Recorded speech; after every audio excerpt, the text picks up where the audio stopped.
Na manhã de 18 de agosto de 1862, as margens do rio Minnesota tornaram-se palco de uma emboscada violenta que anunciava o início de um dos mais dramáticos conflitos indígenas da história dos Estados Unidos, a Guerra Dakota. Essa guerra foi alimentada por anos de promessas quebradas, fome, frustração e injustiças sofridas pelos nativos. E o primeiro grande confronto desse embate se deu na chamada Batalha de Redwood Ferry, um episódio que chocou o estado de Minnesota e mergulhou a região em caos. A tensão entre os Dakotas e o governo dos Estados Unidos vinha crescendo há anos. Com seus territórios drasticamente reduzidos por tratados desiguais e constantemente desrespeitados, os Dakotas passaram a depender das agências federais e dos comerciantes locais para sobreviver. Em 1862, a situação tornou-se crítica.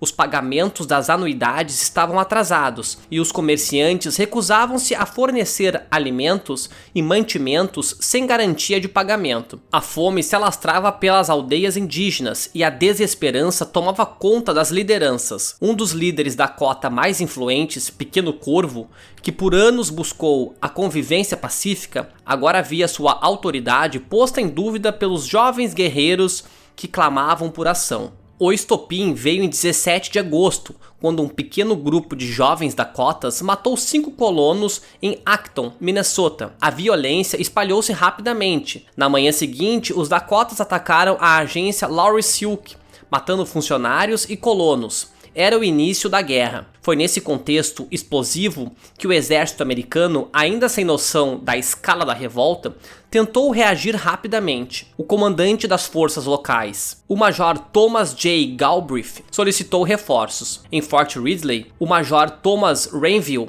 e o capitão John Marsh, comandante da Companhia B da 5ª Infantaria de Minnesota, receberam notícias dos ataques e partiram imediatamente para investigar a situação. Na manhã de 18 de agosto, o capitão Marsh liderou cerca de 46 soldados em direção à agência Lawrence Silk, localizada a sudoeste do rio Minnesota. Seu objetivo era entender o que estava acontecendo e proteger os colonos da região. A marcha, no entanto, foi feita com pouca informação de inteligência e com a falsa impressão de que a situação ainda estava sob controle. Ao chegar à travessia de Redwood Ferry, uma balsa rudimentar sobre o rio Minnesota, a tropa não sabia que estava entrando diretamente em uma armadilha. Do outro lado da margem, cerca de 200 a 300 guerreiros Dakotas já aguardavam escondidos na vegetação densa, preparados para um ataque fulminante. Quando os Dakotas se aproximaram do rio, um homem apareceu do outro lado acenando com um lenço branco,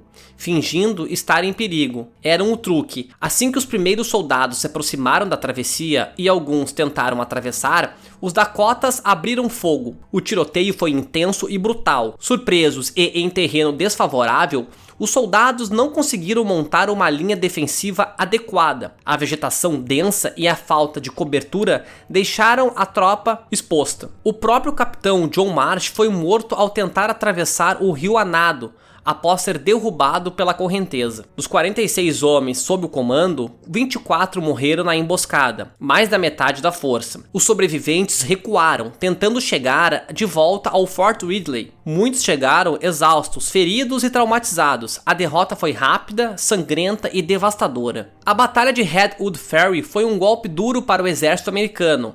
Era a primeira vez em décadas que uma tropa federal era derrotada de forma tão decisiva por uma força indígena dentro dos limites de um estado americano. A notícia do massacre se espalhou rapidamente, provocando pânico generalizado entre os colônios da região. Centenas de famílias começaram a abandonar suas fazendas e pequenas vilas, fugindo para cidades mais protegidas como New Ulm. Muitas das rotas de fuga, porém, também estavam em risco, já que os grupos Dakota começavam a se espalhar pelo interior, saqueando e atacando propriedades. O objetivo dos indígenas era claro: expulsar os brancos do vale do rio Minnesota e recuperar seu território ancestral. Em Fort Ridley, os oficiais que estavam começaram a preparar as defesas da guarnição. Os sobreviventes da emboscada relataram a magnitude da ameaça e mensageiros foram enviados às pressas para alertar outras comunidades, mas o tempo era curto. A cidade de New Ulm, uma comunidade majoritariamente formada por imigrantes alemães, tornava-se o próximo grande alvo dos Dakotas. Localizada ao sul de Fort Ridgely, era uma das maiores povoações da região